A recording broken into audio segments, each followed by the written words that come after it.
Hi guys, Pakistani family reaction. तो कैसे हैं आप सब। मेरा नाम मैं है। नाना दे। तो यार चंद्रयान 3 के उड़ान भरते ही भारत की प्राइवेट कंपनियों ने मचा दिया धमाल, देखकर पूरी दुनिया में हड़कंप। अच्छा, अब ये देखते हैं कौन सा भाई हाँ। चंद्रयान 3 की उड़ान भरते ही प्राइवेट भारत की कंपनियां मैदान में आ गई। बिल्कुल भाई, उन्होंने कैसा ऐसा धमाल मचाया है। तो जल्दी से पहले वॉच करते काउंट करते हैं स्टार्ट। दोस्तों, अंतरिक्ष के क्षेत्र में पिछले कुछ समय से भारत की प्राइवेट कंपनी भी इन्वेस्टमेंट को बढ़ावा दे रही है, जिसका असर अब हम साफ तौर पर देख सकते हैं। बता दें कि सामने निकल कर आ रही लेटेस्ट रिपोर्ट से इस बात का खुलासा हुआ है कि भारत की एक private space company Skyroot का नया रॉकेट इंजन सफलतापूर्वक टेस्ट किया जा चुका है, जो भारत के प्राइवेट स्पेस इकोसिस्टम के लिए अब तक की सबसे बड़ी उपलब्धि में से एक होगा, जिसकी सराहना पूरे भारत में की जा रही है। स्काई रूट द्वारा विकसित किया गया ये नया रॉकेट इंजन इसरो के प्रोपल्सन कॉम्प्लेक्स में टेस्ट किया गया, जो तमिलनाडु के महेंद्रगिरी में मौजूद है, जहां पर इस इंजन को 10 सेकंड के लिए चलाकर देखा गया और इसने अपनी परफॉर्मेंस से सभी को इम्प्रेस कर दिया। क्योंकि न सिर्फ ये रॉकेट इंजन काफी अच्छा काम कर रहा था, बल्कि इसमें लगे सभी उपकरण भी काफी सटीक थे, जो देखकर इसरो काफी प्रभावित हुआ। बता दें कि यहाँ पर हम जिस इंजन की बात कर रहे हैं उसका नाम रमन 2 रॉकेट इंजन है, जिसे स्काई रूट अपने पहले लॉन्च व्हीकल विक्रम 1 के लिए बना रहा है, जिसके तहत रमन 2 इंजन का इस्तेमाल विक्रम 1 लॉन्च व्हीकल के चौथे चरण में किया जाएगा, जो इस लॉन्च व्हीकल का सबसे महत्वपूर्ण हिस्सा होगा। वहीं पर अगर इस इंजन के बारे में बात करें तो ये स्काई रूट द्वारा विकसित किए गए कुछ सबसे शक्तिशाली रॉकेट इंजन में से एक होगा, जिसके तहत रमन 2 इंजन समुद्र स्तर पर 820 न्यूटन की ऊर्जा पैदा कर सकता है, जबकि यही इंजन वैक्यूम में 1460 न्यूटन का थ्रस्ट पैदा करने की क्षमता रखता है, जो इसे प्राइवेट सेक्टर द्वारा विकसित किए गए कुछ सबसे शक्तिशाली रॉकेट इंजन में से एक बनाएगा। स्काई रूट देश के कुछ सबसे सफल स्पेस कंपनियों में से एक बनने की तरफ आगे बढ़ रहा है, क्योंकि इस कंपनी ने हाल ही में जिस तरह की उपलब्धियां हासिल की वह काफी सराहनीय है। रॉकेट इंजन और लॉन्च व्हीकल के क्षेत्र में ये कंपनी जिस तरह से लगातार रिसर्च और डेवलपमेंट को बढ़ावा दे रही है, इसे देखकर ये कहना गलत नहीं होगा कि अगर इसे भारत सरकार और इसरो की तरफ से समर्थन मिला तो स्काई रूट ग्लोबल लेवल पर भारत की प्राइवेट स्पेस कंपनियों का फ्लैगशिप बन सकती है, जिसका पोटेंशियल इस रॉकेट इंजन टेस्ट के बाद साफ तौर पर देखा जा सकता है। वहीं पर हमें इस बात पर भी गौर करना होगा कि गोदरेज एरोस्पेस और स्काई रूट जैसी कई कंपनियां आज छोटे, मध्यम और बड़े स्तर पर अंतरिक्ष के क्षेत्र में निवेश करने को तैयार हैं, जो नई टेक्नोलॉजी हासिल करने के लिए काम भी कर रही है। साथ ही पिछले कुछ महीनों में चंद्रयान 3 और हमारे दूसरे बड़े स्पेस प्रोग्राम में प्राइवेट सेक्टर ने जो योगदान दिया, वह देखकर भी ये बात आसानी से कही जा सकती है कि अब भारत के अंदर प्राइवेट स्पेस इकोसिस्टम बिल्ड होना शुरू हो चुका है, जो आने वाले 5 से 10 सालों में भारत को एक अंतरिक्ष सुपर पावर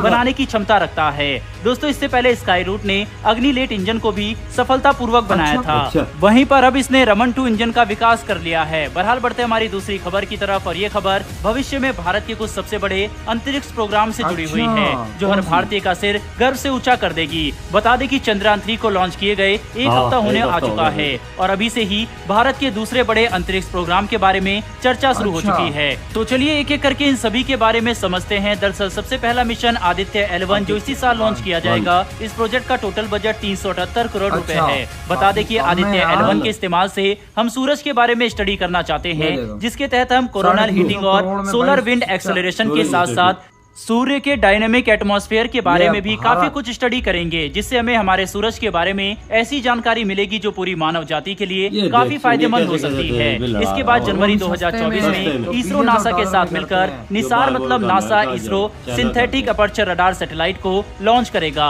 जिसकी कुल लागत 12,000 करोड़ रुपए से भी ज्यादा की है। बता दें कि निसार सैटेलाइट अब तक विश्व में विकसित किए गए कुछ सबसे शक्तिशाली लियो सैटेलाइट में से एक होगा, जिसका रडार और कंप्यूटर एल्गोरिथम इतना शक्तिशाली होने वाला है कि ये 12 दिन के अंदर पूरी पृथ्वी का नक्शा तैयार करके इसरो और नासा को भेज सकेगा, जिसके इस्तेमाल से हम पृथ्वी पर हो रहे क्लाइमेट चेंज और हमारी जियोग्राफी के बारे में काफी महत्वपूर्ण डाटा इकट्ठा कर सकेंगे, जो हमारी भविष्य की योजनाओं में काफी मददगार साबित होंगे। बता दें कि सैटेलाइट को सतीश धवन स्पेस सेंटर से GSLV लॉन्च व्हीकल की मदद से लॉन्च किया जाएगा। वहीं पर सबसे ज्यादा ध्यान भारत के मंगलयान 2 और गगनयान मिशन पर टिका होगा, जिन्हें 2024 में लॉन्च किया जाना है। बता दें कि मंगलयान 2 भारत का दूसरा इंटर प्लैनेट स्पेस मिशन होगा, जिसके इस्तेमाल से भारत मंगल ग्रह के सतह और जियोग्राफी के बारे में स्टडी करना चाहता है, जो हमारे लिए काफी महत्वपूर्ण है। लेकिन अभी तक इस प्रोग्राम के कॉस्ट के बारे में कोई जानकारी पब्लिक डोमेन में उपलब्ध नहीं है।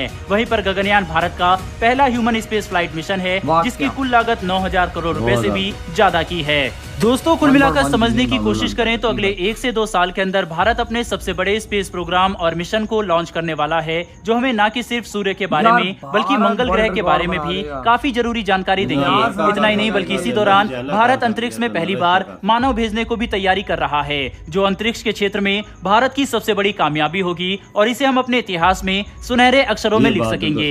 वैसे दोस्तों अगर आप इन सभी प्रोजेक्ट के बारे में डिटेल वीडियो चाहते हैं तो कमेंट बॉक्स में लिख। इधर हुई है वीडियो खत्म। मतलब कि यार देखो भारत का प्राइवेट सेक्टर, मुझे नहीं पता था कि भारत का प्राइवेट सेक्टर है स्पेस के मामले में। मैं समझता इसरो है। इधर पाकिस्तानियों जरा देखो अपना स्पार्को तुम लोगों ने लॉन्च किया हुआ। स्पार्को यूं लगता है कि किसी टूथपेस्ट का नाम है। बिल्कुल स्पार्कल हंसी आ जाती है। स्पार्को, हाँ ना, स्पार्को का क्या मतलब है जी?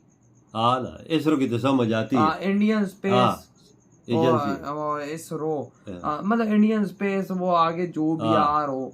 लेकिन यहाँ पर तो भाई साहब ये देखो, ओ यार बात छोड़ो इनको, इनके पास क्या है, बात आई करो से इंडिया। और यहाँ से एस से पता नहीं क्या है। लेकिन भाई वहां पर देखो प्राइवेट कंपनी ने रॉकेट बनाया 10 सेकंड तक उसको ऑन किया और वो कामयाब रहा।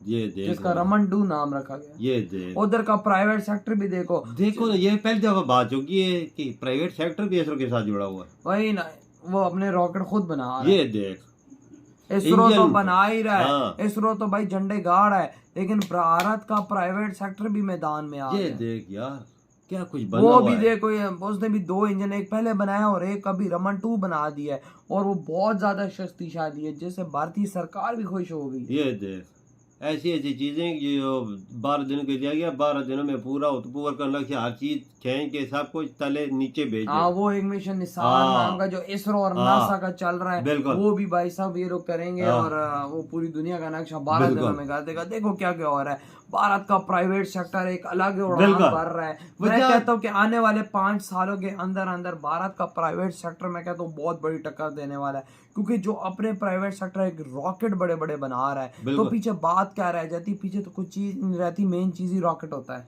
बस वजह मोदी जी की नतीजा ना, वही ना, मोदी जी ने मेहनत की इस देश के अंदर, उन्होंने अपॉर्चुनिटीज क्रिएट की। आज उन अपॉर्चुनिटीज का नतीजा है कि वहां पर बड़ी बड़ी भाई प्राइवेट कंपनियां खड़ी हो गई। 15-16 साल पहले, 20 साल पहले कोई बंदा सोच सकता है इंडिया चांद पे जाएगा ना? और आज वो देखो चंद्रयान 3 लॉन्च कर दिया और पहुंचने वाला है। वही ना, वो आसमान में घूम रहा है। ये देख क्या क्या बना हुआ इसरो के। और आज इस टाइम बैठे हुए होंगे हर एक बंदा भारत के उस ऑफिस में जहाँ से ये सारा कुछ सिस्टम मैनेज हो रहा है। कितनी तारीख है आज? बिल्कुल 23-24 है। 23-24 है ना, अगले महीना रह गया वही ना। तो लेकिन उनके ऑफिस में तो लोग सारा बैठ, वो तो 24 घंटे है ना, वो तो 24 घंटे अपनी ड्यूटी दे रहे हैं, इसकी बिल्कुल जानकारी देख रहे हैं, किधर जा रहा है, किधर ऑन कर रहे हैं भाई। उसको स्पीड उसकी बढ़ा रहे हैं। ये होता है ना मजा भी आता है एक चीज का। पाकिस्तानी जरा अपनी स्पेस एजेंसी को भी बोलो जरा होश ले ले। वो तो ताले लगे हुए हैं, तो ताले तो नहीं खोलते ये। क्या पता भाई, वो ताला